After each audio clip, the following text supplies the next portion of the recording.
Hi everyone, I am Jay Bell, and Sinfully Sexy Book Reviews has been very kind to invite me onto their channel today, despite the fact that I myself am not sinfully sexy. But what can you do? I do write books that are on occasion quite sexy, the most popular being something like Summer. But what I want to talk about today is a little bit different, and you could say I'm plucking it from the emotional branch of the tree because we're going to be talking about compatibility. I'm sure you've heard the old adage that opposites attract.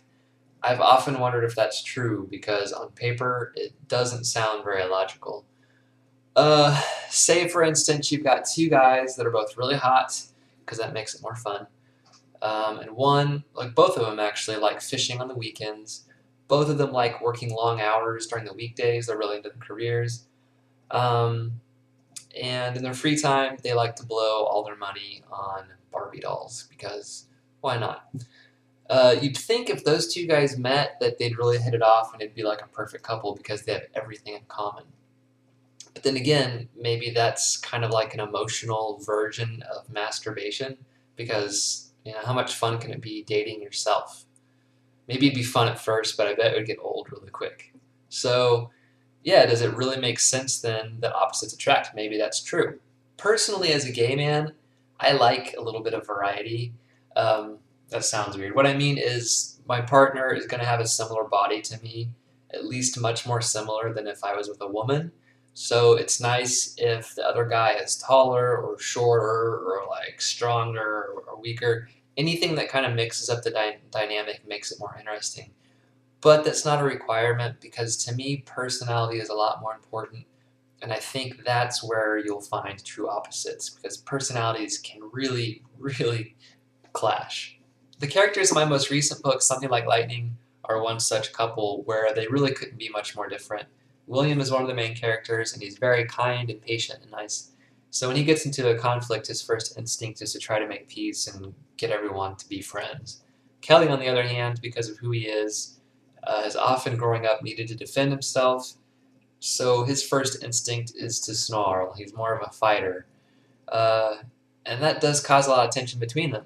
Um, as it says in the book, there's a part where Kelly says, during a kind of an intense conversation, maybe we're not the most compatible, but they say opposites attract. To which William responds, they might attract, but they don't stick together. But is that actually true? I've been with the same guy for 15 years now, just about 15 years.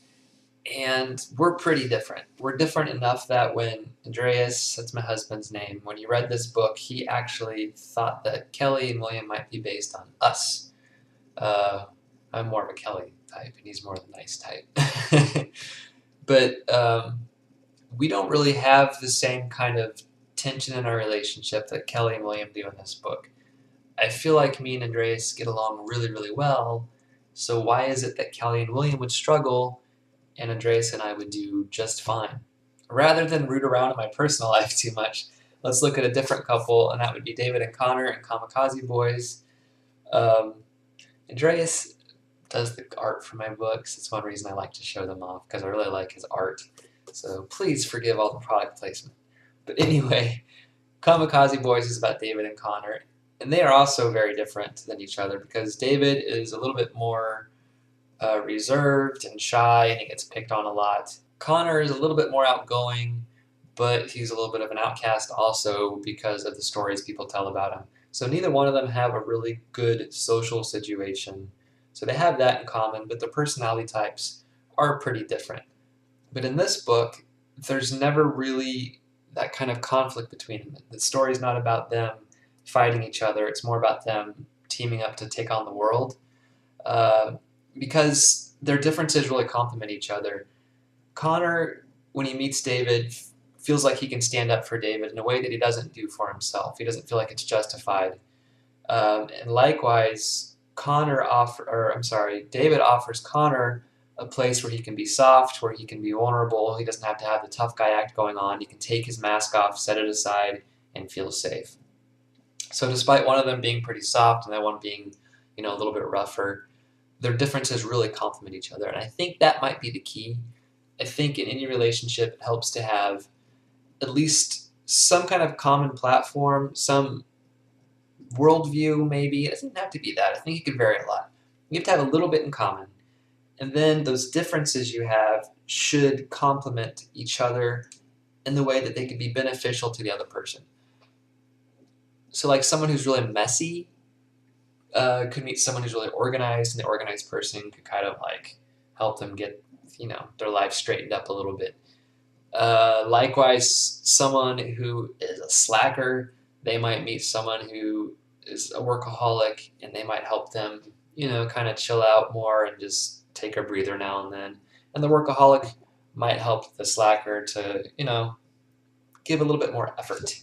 And that's something I've seen in my relationship with Andreas, where a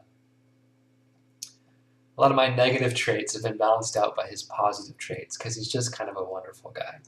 So I really think it depends on what the opposites are. If you're really into commitment and the other person keeps talking about free love, I'm not sure you're going to find much middle ground.